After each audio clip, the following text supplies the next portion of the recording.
Then at Kenny, obviously I knew him from my playing days with him, and I thought he was an ideal captain. And in the very first year I was at Arsenal as manager, Kenny captained us at Wembley and they won the trophies. And it was nice to see him, you know, me being a colleague as a player, and then watching him, you know, lift up the trophy at Wembley. Fantastic for him.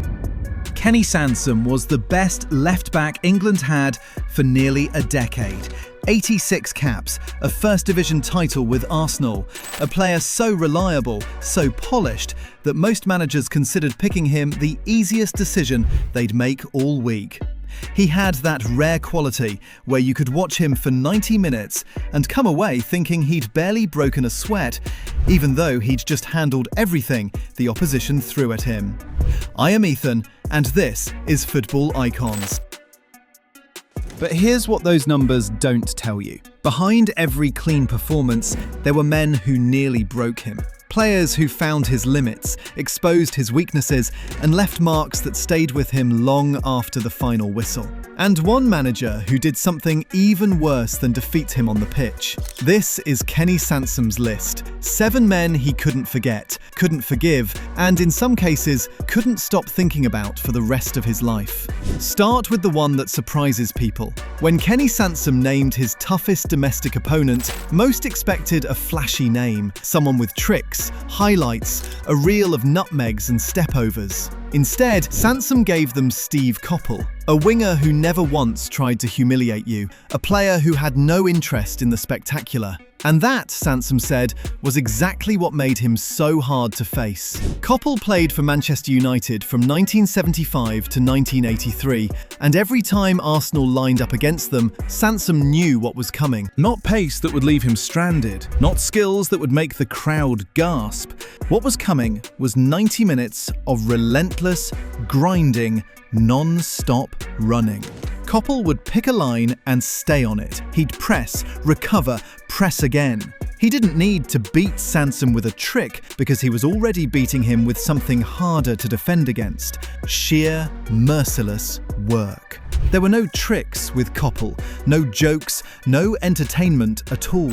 Sansom said it himself, you faced a serious, grueling job that demanded total focus from start to finish. Most wingers gave you moments to breathe, a slow build-up, a misplaced pass, a second where their attention drifted.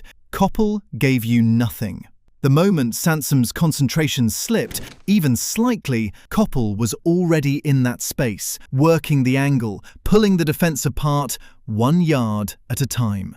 What made it worse was the psychological weight of it. Against a flair player, you could console yourself after a bad moment. Everyone gets beaten by a brilliant piece of skill. But against Coppell, there was no brilliance to hide behind. If he got past you, it wasn't because he'd done something extraordinary. It was because he'd simply outworked you. He'd wanted it more, in that particular yard of grass. That kind of defeat sat differently. It stayed with you. Sansom learned something from those afternoon battles at Highbury and Old Trafford that no coaching manual had ever told him. Sometimes, the toughest opponent is the honest one who simply outworks you completely. No disguise, no deception. Just effort, sustained across 90 minutes without apology. Think about what that actually means for a defender's body over the course of a full season. Every position you take up has to be exact, because Coppell will find the inch you've given him. Every recovery run has to be committed, because Coppell is already at full pace by the time you've turned. You can't switch off in the 60th minute when your legs are heavy and the game feels comfortable, because Coppell doesn't operate on comfort. He runs the same at 87 minutes as he does at 7. Sansom came off pitches after facing him, feeling like he'd played 2 matches in one afternoon. The physical toll was real, but the mental toll was worse. That particular kind of exhaustion, the kind that comes from sustained concentration rather than bursts of chasing, doesn't leave you when the whistle goes. It follows you home. It's still there the next morning when you wake up sore in ways you can't immediately explain. And here's the thing about facing someone like Coppell week in, week out, within the same division. You knew you'd see him again. It wasn't like preparing for one specific cup tie and then moving on. Koppel was a recurring problem on the fixture list, a name you'd clock when the season's schedule came out and feel a small weight settle in your chest. You couldn't carry rage or adrenaline into those games because there was nothing to be angry about. He wasn't dirty. He wasn't provocative. He simply worked harder than you wanted to deal with.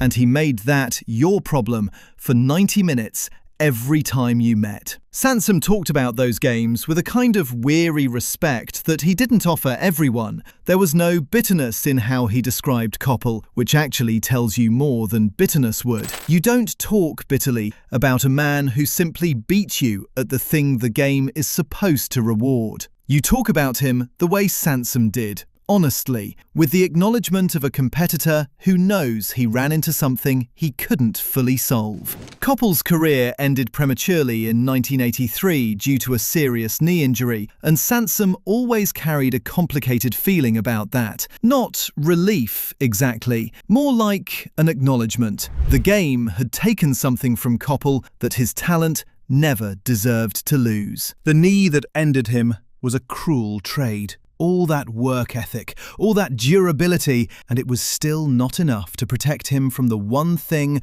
no amount of effort can prevent. But while he played, every left-back in the First Division knew the feeling. You did your job, you stayed concentrated, and you prayed the clock moved faster than he did. It rarely did. If Steve Koppel was the opponent who drained you, Chris Waddle was the one who embarrassed you. Koppel beat you with repetition. Waddle beat you with something far more unsettling: unpredictability. You never knew what was coming, and the worst part was, neither did anyone else. Half the time, it looked like Waddle himself was making it up as he went along. Sansom called him the showman's showman, and that phrase tells you everything. Because Waddle didn't just have ability, he performed it. He'd drift into position looking almost bored, shoulders loose, head slightly down, like he'd rather be somewhere else entirely. And the second you read that as disinterest, the second you thought you had a read on him, he was already gone. That loping, almost lazy gait would suddenly shift into a burst that left fullbacks scrambling at empty air. Facing him in the North London derby was its own particular kind of stress. Arsenal versus Tottenham always arrived with a tension that no other league fixture matched, and Waddle thrived in that heat. The crowd, the stakes, the noise, it seemed to switch something on in him that regular matches couldn't. Sansom described marking him in those games as a complete test of reading body language and recovery pace, and you can feel the weight of those words. Not just physical, not just tactical, a complete test. Both things at the same time for 90 minutes straight. The move that haunted Sansom was what he called the drop of the shoulder. Waddle would shape to go one way, drop his shoulder just enough to commit the defender, then roll the other direction with that deceptive first touch. It sounds simple described like that, most pieces of skill do, but Sansom said it fooled everyone, every time. Even when you'd seen it before and told yourself you were ready for it, your body responded before your brain could override it. What made Waddle genuinely dangerous, though, was something Sansom pointed to that went beyond the tricks. You couldn't show him onto a weaker foot. He was equally dangerous cutting inside to shoot with his right or going outside to the touchline with his left. Most wingers had a preference: force them one way and you'd halve their options. With Waddle, you'd force nothing. Every angle stayed live. Every position was a threat. That was the thing that separated a good winger from a great one. And Waddle was firmly in the second category. Sansom faced plenty of wingers who were quicker, plenty who were technically flashier. Waddle was the one who made the job feel genuinely unsolvable. After Koppel's relentlessness and Waddle's unpredictability, you might think Sansom had seen every kind of threat a winger could throw at him. Then he ran into Gordon Strachan, and the whole game changed register. Strachan wasn't winning battles with pace or power or raw skill. He was winning them with his brain. And that distinction matters, because a left-back can train to get faster. He can study film, sharpen his positioning, improve his recovery. But when the opponent is fighting you with intelligence, with movement patterns designed to create space before the ball even arrives, the traditional defensive toolkit doesn't fully apply. Sansom nicknamed him a firecracker. Tiny frame, enormous football mind, non-stop. Strachan used short passes and constant movement to pull defenders into positions they didn't want to occupy. He'd offer for the ball, drag Sansom a few steps forward, then slip away behind him into the channel that had just opened up. Not because he was faster, because he'd manufactured the space through thought. And Sansom had followed the bait. The 4-0 defeat at Old Trafford in 1984 stayed with Sansom as a specific kind of lesson. Not about fitness or tactics in the conventional sense, about mental sharpness. Strachan gave him almost nothing to defend against physically. No dramatic burst of pace, no step over, no isolated duel. Just constant repositioning, constant talking, constant pressure on the decision-making process. By the time the ball arrived to Strachan, he'd already solved where it needed to go next. Sansom was always one step behind, and one step at that level is everything. The verbal side of it was real too. Strachan talked constantly. Not abuse, not provocation in the crude sense, just communication. Commentary, the running chatter of a player who processed the game out loud and used that noise as another tool to keep opponents slightly off balance. Sansom had to filter it out while simultaneously reading movement and covering space. It was tiring in a way that had nothing to do with the physical distance covered. What Strachan demanded, Sansom reflected, was something different altogether. This was a mental chess match. It required Sansom to anticipate runs before they happened, to read the game at a level above instinct, to make decisions not on what he could see, but on what he expected to see 2 seconds from now. Against most opponents, Sansom's instincts were enough. Against Strachan, instinct got you beaten. You needed to think, and you needed to think faster than a man who'd spent his entire career making that very thing impossible. Pace can be managed, power can be absorbed. Intelligence, when it's operating at Strachan's level, is a different problem entirely. 3 opponents in, and each one had tested a different part of Sansom. Coppell took his legs, Waddle took his confidence, Strachan took his mind. Then John Barnes arrived, and he took all 3 at once. Barnes was 18 years old when he walked into Highbury in November 1982 and scored a hat-trick in Watford's 4-2 win. 18. Most players at that age are still figuring out whether they belong in professional football at all. Barnes didn't just belong, he dismantled one of the most organised defensive units in the First Division and made it look like a training exercise. Sansom was there for every second of it, and he never forgot a single one. What separated Barnes from every other winger Sansom had faced domestically was the combination. Not the pace alone, not the technical quality alone, not the physicality alone. It was the fact that he had all of it, stacked together in one player, operating simultaneously. Barnes had the stride of a sprinter and the upper body of a centre-forward. He could take contact and keep running. He could receive the ball in tight space and manufacture room where none existed. He didn't need a head of steam to hurt you. He was dangerous from a standing start, at full tilt, and every speed in between. Sansom described him as the physical-technical fusion, and that phrase is precise in a way that sounds simple but isn't. Most dangerous opponents offer you a trade-off to work with. The quick ones are lighter and easier to muscle. The strong ones are slower and you can sit deep. Barnes offered no trade. Every approach Sansom tried to make sensible defensive sense in theory, and every approach Barnes found a way to expose. The Watford match in 1982 was particularly brutal because of the stakes involved. This wasn't Tottenham in a derby. This wasn't Manchester United at Old Trafford.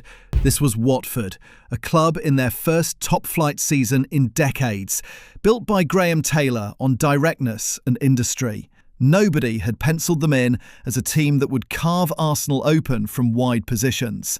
And then Barnes got the ball, and the entire analytical framework fell apart. After that afternoon, Sansom knew what facing Barnes meant. No off days, no matches where you coasted on instinct and good positioning and came away with a clean sheet through collective effort. Barnes required perfect physical and tactical performance every single time. You could not have an off day. That's the quote Sansom carried, and it tells you something deeper than a scouting report ever could. It tells you Barnes was the kind of player who punished not just bad defending, but merely ordinary defending. The standard he set had no tolerance for mediocrity. Sansom faced Barnes domestically across several seasons as Barnes developed at Watford and then Liverpool, and the challenge never softened. If anything, it grew. Barnes got smarter, more patient, harder to read as he matured. The teenager who scored 3 at Highbury became something even more difficult to handle, a player who by his mid-20s could win a match without even producing his best form. That kind of opponent is the rarest kind. Sansom knew every time that he had to earn the result through sustained excellence. Barnes allowed nothing less. Everything up to this point has been about the domestic game, the First Division on a cold Tuesday, the North London derby, the grind of a league season. Those opponents tested Sansom in real and lasting ways, and he respected every one of them for it. But none of them were Diego Maradona. June 22nd, 1986, the Estadio Azteca in Mexico City, England versus Argentina in the World Cup quarter-final. Sansom had faced some of the best players in Europe by then, had 90 caps behind him, had played in major tournament football across multiple campaigns. Nothing prepared him for what he witnessed that afternoon. He described it plainly, without reaching for poetry. Maradona was a footballer from another dimension. Not better by degree, different in kind. The way Sansom told it, there were moments in that match where he felt like a spectator inside his own game, watching something happen that he had no framework to process, let alone stop. That second goal, the one that became the famous goal of the century, saw Maradona pick up the ball in his own half and bypass 5 England defenders before beating Peter Shilton. 5. Sansom was one of them. He wasn't embarrassed to admit it, he just couldn't explain it in ordinary terms, because ordinary terms didn't apply. Put yourself in that position for a second. You're a senior international defender. You've spent your career making the right reads, cutting off the right angles, staying on the right side of the ball. Those instincts have been sharpened across hundreds of professional matches, across European campaigns, across years of top-level domestic football. And then, a 5'5" Argentine picks the ball up 40 yards from goal, and every single thing you know how to do becomes useless in the space of 11 seconds. You don't get beaten once, you watch him go past you, and then continue to watch as he goes past 4 more, and then past the goalkeeper, and there is nothing. Not one moment in that sequence where you can point and say, that was the chance, that was where we could have stopped it, because there wasn't one. That's what Sansom meant by another dimension. Not that Maradona was better, it's that the frame of reference the England players were operating in didn't account for what Maradona was capable of doing. You can prepare for pace, you can prepare for skill. You cannot prepare for something that sits outside the category of what you thought was possible. The thing that defined Maradona, for Sansom, wasn't pace or technique in isolation, it was the completeness. You couldn't identify a single thing to take away because everything he did connected to everything else. His touch controlled the ball so cleanly that his next decision was always made before a defender could respond. His body position deceived you, even when you knew to be suspicious of it. He moved at a tempo that was entirely his own, slower than it looked, but always arriving exactly when he needed to. Sansom said it without hesitation. Maradona scared absolutely everybody. We were moving like glaciers compared to him. And that image does something no statistic can. It tells you not just that Maradona was fast, but that the England players felt themselves moving through resistance that Maradona simply didn't experience. Like he was operating under different physical rules. Like the ground gave him something it didn't give everyone else. Sansom came home from Mexico carrying that feeling. Not just the loss, the specific sensation of having been in the presence of something he couldn't categorize. And in the years that followed, the interviews, the retrospectives, the anniversary coverage every time the World Cup came around, he had to revisit it over and over again. Watch the footage again. Explain it again. Sit in television studios and answer questions about it again, while the clip rolled and Maradona waltzed past him in slow motion on a screen behind his head. That's a particular kind of permanence. Your worst professional moment, preserved in high-quality footage, replayed for public consumption every 4 years until you die. Then came the first goal. The hand. The fist punched into the ball before Shilton could reach it. The referee unsighted, the goal given. Sansom watched it happen and understood immediately what he'd seen. So did everyone in the stadium. And then, years later, in ITV's 2016 documentary, Sansom said in plain English exactly what he thought of the man who'd done it. He called him a git. Not a diplomatic assessment, not a measured reflection on the complexity of sportsmanship, just the raw, unfiltered verdict of a man whose anger had been sitting untouched for 3 decades. Some people found that word too small for the occasion.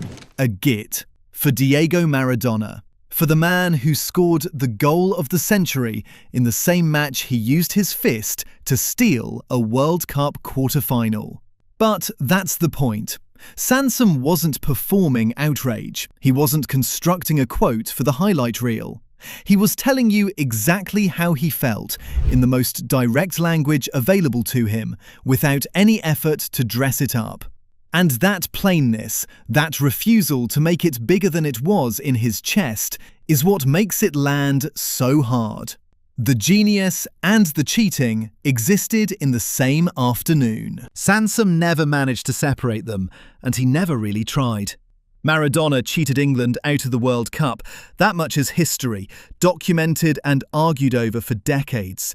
But Sansom's anger didn't stop with Maradona. Some of it, maybe an equal measure of it, landed on a teammate. A man who was supposed to be on the same side. Steve Hodge. It started with the back pass. Late in the first half, Hodge attempted to clear a dangerous ball and got it catastrophically wrong, looping it back toward his own goal at exactly the height and speed that allowed Maradona to punch it in with his fist. Sansom's word for his reaction was apoplectic. Not disappointed, not frustrated, apoplectic. The back pass had been panicked, rushed, the kind of decision that happens when pressure overwhelms composure.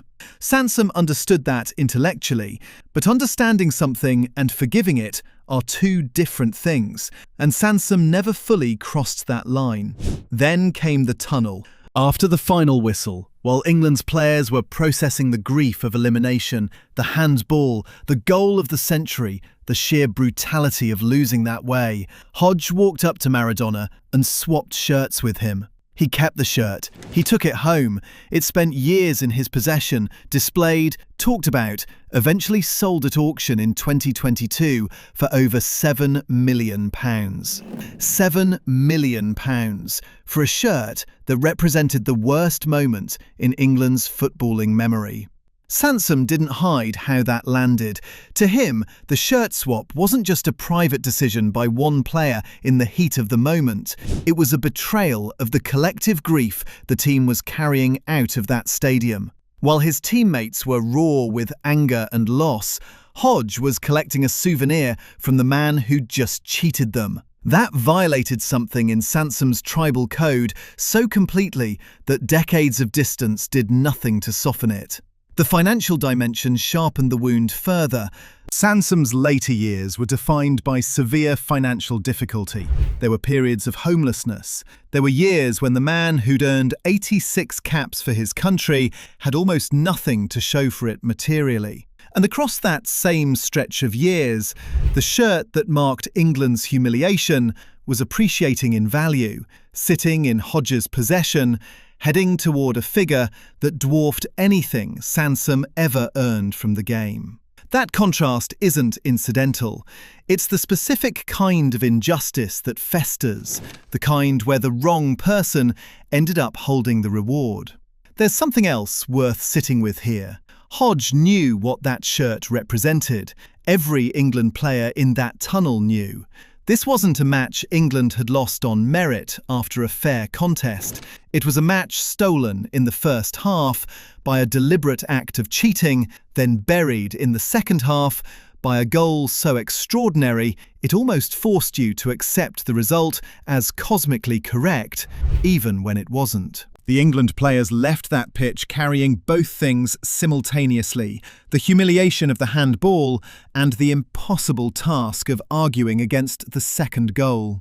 That combination produced a specific kind of grief, raw, confused, impossible to fully articulate. Everything covered so far happened on pitches, in public, against opponents. There were rules, referees, the shared grammar of competition. What George Graham did to Sansom happened behind closed doors, inside the institution that Sansom had given the best years of his career to, and that made it cut differently. In 1988, Graham stripped Sansom of the Arsenal captaincy and handed it to Tony Adams. Adams was 21 years old. Sansom had worn that armband as the settled senior leader of the squad. There was no gradual transition, no private conversation that allowed Sansom to process it with dignity. It was a decision made, announced, and implemented. Sansom was out, Adams was in. To understand why that cut so deeply, you need to understand what the captaincy meant to Sansom and what it meant within the culture of that Arsenal squad. This wasn't a ceremonial title, it was recognition. It said that of all the experienced, battle-hardened professionals in that dressing room, this one had earned the right to represent the group when things got hard. Sansom had given Arsenal 9 years. He'd played through managerial changes, squad reshuffles, the grinding unpredictability of First Division football across most of a decade. That armband was the return on that investment, the thing that said the club understood what he was and valued it. Graham took it back without ceremony, and the reasoning he used to justify the decision made it worse, not better. Graham's reasoning was never delivered with much warmth. He wanted to break the drinking culture that ran through the squad, and Sansom was, in his assessment, one of the figures who embodied it. More than that, Graham wanted a captain whose loyalty was absolute, formed entirely around the manager's authority rather than independent experience or standing. Sansom had too much history, too much of his own identity within the club to be reshaped into that kind of lieutenant. So Graham moved him aside and installed someone young enough and new enough to real authority that the dynamic would run exactly the way Graham required. Think about what it feels like to be told, implicitly or directly, that the traits that define you, the experience, the personality, the relationships inside the dressing room, are now the problem, that the thing the club needs is someone who doesn't have your history. Graham wasn't just replacing Sansom as captain, he was telling him that the version of Arsenal he'd helped build was being dismantled, and that Sansom himself was part of what needed to go. That's not a football decision. That's a statement about who you are, and whether the institution you served still sees value in it.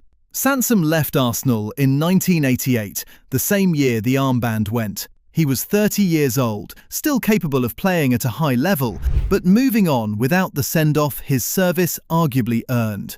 No testimonial moment of the kind that sticks in memory. Then came 1995. The Bung scandal. Allegations that Graham had accepted illegal payments from an agent in connection with player transfers. He was sacked, banned from football for a year. The man who had positioned himself as Arsenal's moral backbone, the manager who'd cited culture and standards when stripping Sansom of the captaincy, was brought down by exactly the kind of conduct he'd claimed to be cleaning up. That the man who judged him wasn't in a position to judge anyone. 7 men, 7 different ways of being broken down, pushed past limits, or simply discarded. Sansom carried all of it.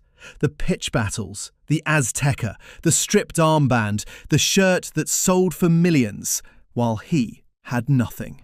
But here's what that list actually tells you. You don't accumulate enemies like that without first being good enough to matter. Every man on that list treated Sansom as a problem worth solving. That's the other side of the ledger, and it belongs to him. If this story hit you, subscribe and leave Sansom's name in the comments. He's earned at least that much.